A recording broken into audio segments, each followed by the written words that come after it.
قسم دی په آسمان او هغه څه چې په شپه کې راښکاره کیږي او ته څه پوهیږي چې د شپې ښکاره کیدونکی څه دی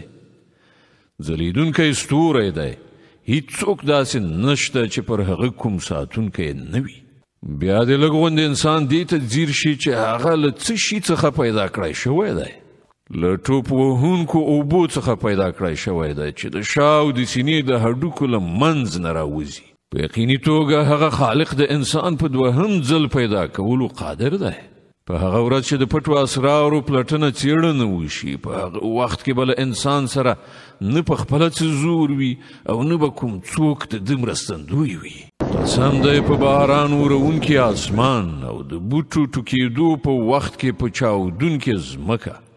بېشکه چې دا د حق او باطل ترمنځه بیلونکی کلام دی او دا ټوکه مسخره نه ده دا خلک څه دسیسې جوړوي او زه به هم یو تدبیر کوم نو پرېږده ای پیغمبره دا کافران څه لږ غوندې په خپل حالت پرېږده